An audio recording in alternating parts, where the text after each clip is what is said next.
রমজান মানে ভিন্ন মাস, রমজান মানে আলাদা মাস, রমজান মানে আখিরাতের মাস, রমজান মাসে প্রস্তুতির মাস, রমজান মানে মেহনতের মাস, রমজান মানে আল্লাহর মাঝে নিজেকে হারিয়ে ফেলার মাস।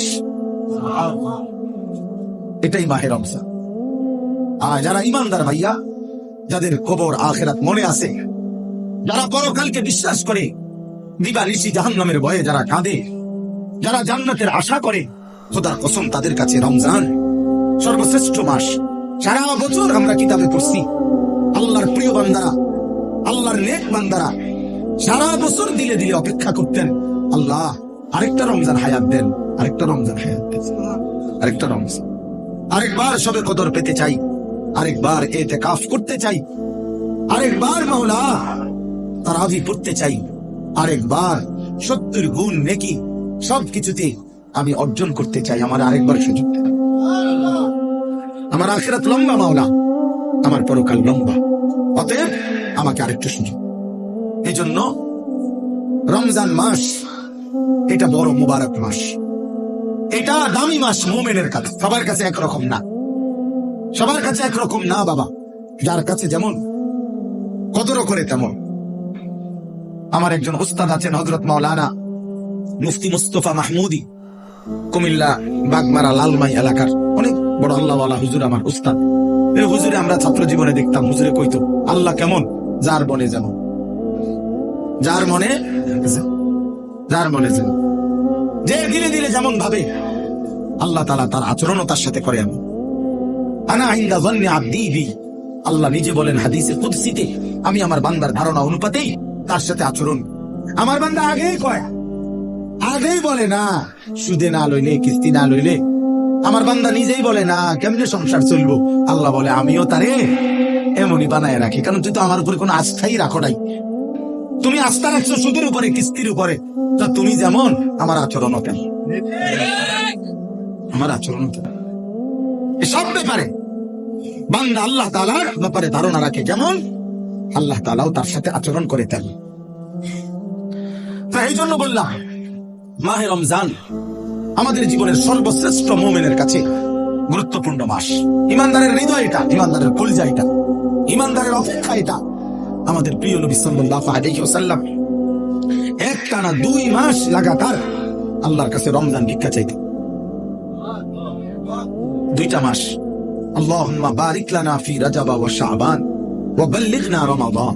আয় আল্লাহ, এই 2টা মাসে আমারে হায়াত ভিক্ষা দেন, বরকত দেন, আমারে রমজান পর্যন্ত পৌঁছিয়ে দেন। তাইলে নবী সাল্লাল্লাহু আলাইহি সাল্লাম রজব এবং শাবান মানে রমজানের আগের 2 আরবি মাস আল্লাহর কাছে বরকত চাইতেন হায়াতের, আর রমজান পর্যন্ত পৌঁছতে চাইতেন। আচ্ছা, নবী সাল্লাল্লাহু আলাইহি সাল্লামের 11 মাসের আমল ঘাটতি ছিল কেমন? নবী সাল্লাল্লাহু আলাইহি সাল্লাম 24 ঘন্টার মধ্যে গাফিল থাকতেন কখন? নাউযুবিল্লাহ। আল্লাহকে ভুলে থাকতেন কখন? এক বুজুর্গকে জিজ্ঞাসা করছিল যে আল্লাহ নবী সাল্লাল্লাহু আলাইহি সাল্লাম তাসবিহ ব্যবহার করতেন, যে আমরা যে তাসবিহ করি, তাহলে উনি চমৎকার উত্তর দিয়েছে যে শোনো বাবা, তাসবিহ তো ব্যবহার করে সে যে আল্লাহকে ভুলে যায়, ফলে তাসবিহ হাতে থাকলে এই তাসবিহ তারে আল্লাহর কথা মনে করায় দেয়, তখন সে আবার পড়ে, আবার ভুলে যায়, আবার তাসবিহ দেখলে মনে পড়ে। তো তাসবিহ তো মনে করায় দেয় আল্লাহর কথা, তো যে ভুলে যায় তাকে না মনে করাবে। তো নবী সাল্লাল্লাহু আলাইহি সাল্লাম তাসবিহ পড়তেন কিনা, ব্যবহার করতেন কিনা তুমি জানতে চাইছো, আগে তো তুমি বলো নবী সাল্লাল্লাহু আলাইহি সাল্লাম আল্লাহকে ভুলতেন কখন? তিনি আল্লাহকে ভুলতেন কখন? তিনি তো কখনোই ভুলতেন না। কানা রাসূলুল্লাহ সাল্লাল্লাহু আলাইহি ওয়াসাল্লাম ইয়াযকুরুল্লাহ ফি কুল্লি আহইয়ানিহি।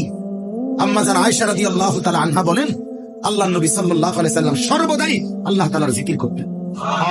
তাইলে যিনি 11 মাস টানা আল্লাহর ইবাদতে পূর্ণ মনোযোগী থাকতেন, যিনি আল্লাহর নবী নিজে বলছেন আনা আ'লামুকুম বিল্লাহ, আমি আল্লাহকে সবচেয়ে বেশি জানি চিনি, আনা আতকাকুম, আমি হচ্ছে তোমাদের মধ্যে সবচেয়ে বেশি আল্লাহকে ভয় করি। তাহলে যার তাকওয়া বেশি, যার ইলম বেশি, যার আমল বেশি, যার 11 মাসের বন্দিগি লাগাতার, সেই তিনি এরপরেও এত নেকি এত বন্দিগি থাকার পরেও নবীজি রমজানের অপেক্ষা করতেন 2 মাস। আর আমাদের 11 মাসের হালাত কি? আমাদের হালাত কি? আমাদের নেকি কোথায়? আমাদের গুনার ভিড়ে নেকি তো খুঁজে পাওয়া যাবে না, নেকি তো খুঁজে পাওয়া যাবে না। আমাদের তো গুনাই গুনা, গুনাই গুনা, গুনাই গুনা। উঠতে বসতে চলতে ফিরতে নাফরমানি আমাদের বেশি। অতএব আমাদের জন্য এর চাইতে বেশি রমজানের অপেক্ষা করা উচিত।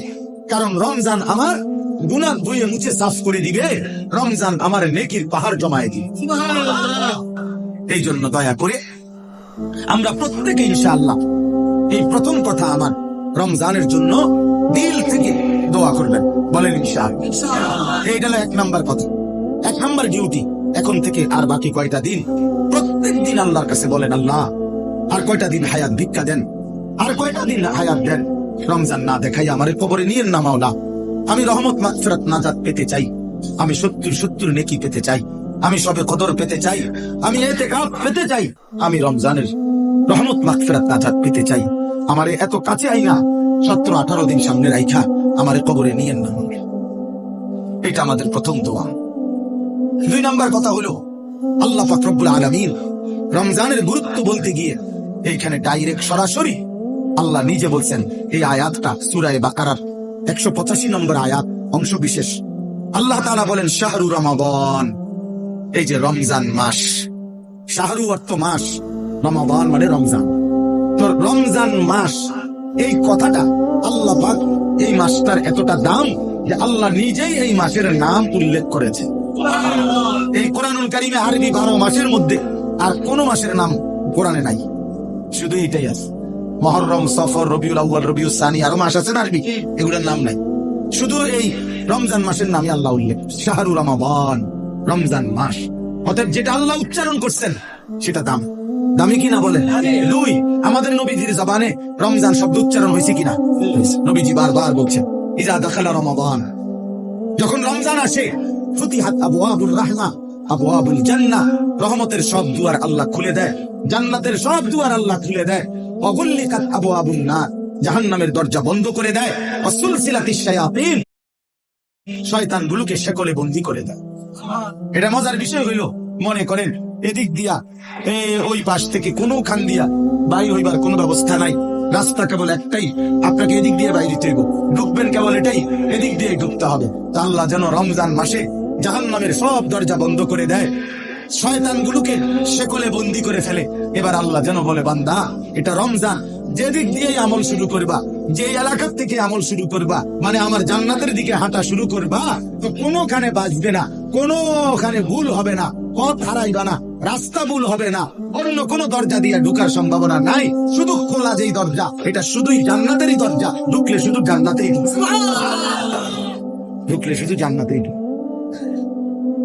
হ্যাঁ, কারণ খোলাই তো কেবল কিসের দরজা?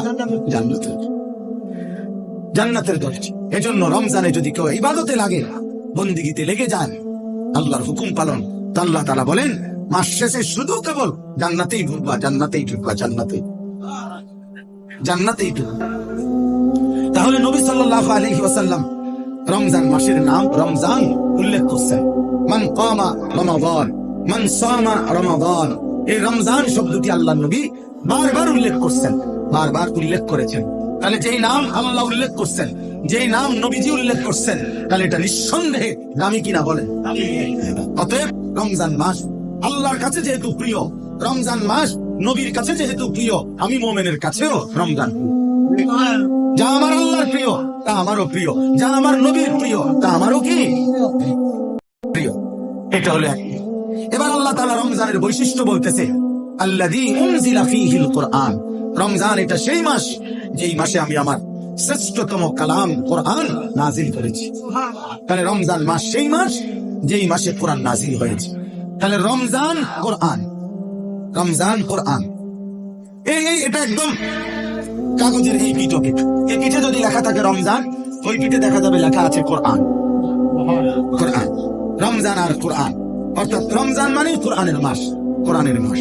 রমজানটাকে মনে করেন মেহমানের সামনে ট্রের মধ্যে করে 10 আইটেমের ছোট ছোট বাটিতে তরকারি দিছে, দিয়া উপরে একটা সুন্দর কাপড় দিয়ে মখমলের ঢেকে দিছে, সবগুলোর উপরে, সবটি বাটির উপরে। তো আল্লাহ তাআলা যেন এই রমজান মাসটাকে কতগুলো ইবাদত দিয়ে সাজিয়েছেন। যেমন রোজা, এটা একটা ইবাদত, ইফতার, এটা একটা ইবাদত, সাহারি মানে রাত্রির খাবার, এটা একটা ইবাদত। 20 রাকাত তারাবি, এটা একটা ইবাদত। তারপরে শেষ দশকে এতেকাফ মসজিদে, এটা একটা ইবাদত। শেষ দশকের বেজর রাত্রিগুলোতে সবে কদর, এটাও একটা কি ইবাদত। এইভাবে আল্লাহ তাআলা এগুলা দিয়ে সাজাইয়া এটার উপরে যেন কোরআন নামের একটা চাদর দিয়ে ঢেকে দিছে। মানে পুরাটা রমজান কোরআন দ্বারা মোড়ান, কোরআনের চাদরে ঢাকা। এজন্য রমজান আল্লাহ তাআলা বলছেন এটার মর্যাদা বৈশিষ্ট্য যে আমি আল্লাহ আমার কোরআন নাজিল করেছি। কোরআন নাজিল করার কারণে রমজান দামি। দামি কেমন? কোরআন হুদাল লিন্নাসি ওয়া বাইয়িনাতিন মিনাল হুদা ওয়াল ফুরকান। আল্লাহ বলেন কোরআন হচ্ছে বিশ্ব মানবতার হেদায়েত এবং হেদায়েতের স্পষ্ট পথ নির্দেশিকা। মানে কোন বিষয় অস্পষ্ট নাই। ওয়াল ফুরকান, কোরআনই হচ্ছে সত্য মিথ্যা, ন্যায় অন্যায়, জায়েজ না জায়েজ, উচিত অনুচিতের মাপকাঠি। কোনটা করা উচিত, কোনটা ছাড়া উচিত, কোনটা ন্যায়, কোনটা অন্যায়, কোনটা উচিত, কোনটা অনুচিত, আল্লাহর কসম এটা একমাত্র কোরআনই সিদ্ধান্ত দেয়। আমার রাসূলের সুন্নাহ হাদিসে শিক্ষা দেয়। এজন্য কোরআন সুন্নাহ থেকে যে বঞ্চিত, কোরআনের জ্ঞান যে পায় নাই, রাসূলের হাদিস যে শিখে নাই, আল্লাহর কসম সে ন্যায় অন্যায় চিনতেই পারেন। কোরআনবিহীন সভ্য হয় না, কোরআনবিহীন আখলাক হয় না, হতেই পারে না। পৃথিবীর আর কোনো বই দিয়ে হবে না। হালাল হারাম বুঝবে না, পড়া তো উচ্চ শিক্ষিত, কথা তো বলে শুদ্ধ, রেজাল্ট খুব ভালো, শব্দ উচ্চারণ চমৎকার, কিন্তু আজকে 5 বছর একটা মেয়ের সাথে সম্পর্ক, হাটে চলে মেয়ের সাথে, এটা যে হারাম এইটাও তার আন্দাজের মধ্যেই নাই। কারণ কোরআনের জ্ঞান না থাকার কারণে, কোরআন না থাকার কারণে হালাল হারামের পার্থক্য বুঝার অন্য কোনো জ্ঞান তার কাছে নাই। এই জন্য কোরআনই একমাত্র মানুষকে ন্যায় অন্যায় শেখায়। ওয়াল ফুরকান। আমরা চ্যালেঞ্জ করলাম, আমি চ্যালেঞ্জ করলাম, তোমরা ছেলেরা যারা স্কুলে পড়ো, কলেজে পড়ো, ইউনিভার্সিটিতে পড়ো, প্রিয় বন্ধু চলো সিদ্ধান্ত নিয়ে তুমি দেখাও যে কোরআনের মতো আরেকটি কিতাব বই আছে যেখানে সত্য মিথ্যা, আলো অন্ধকার, ন্যায় অন্যায়, হালাল হারাম শিখায়। আমার জীবনের করণীয় কি, বর্জনীয় কি, আমার জীবনের উচিত কি, অনুচিত কি, আমি কি করা উচিত, আমি কি বর্জন করা উচিত, এটা শিখায় এমন কোন বই আল্লাহর জমিনে নাই কোরআন বিহীন।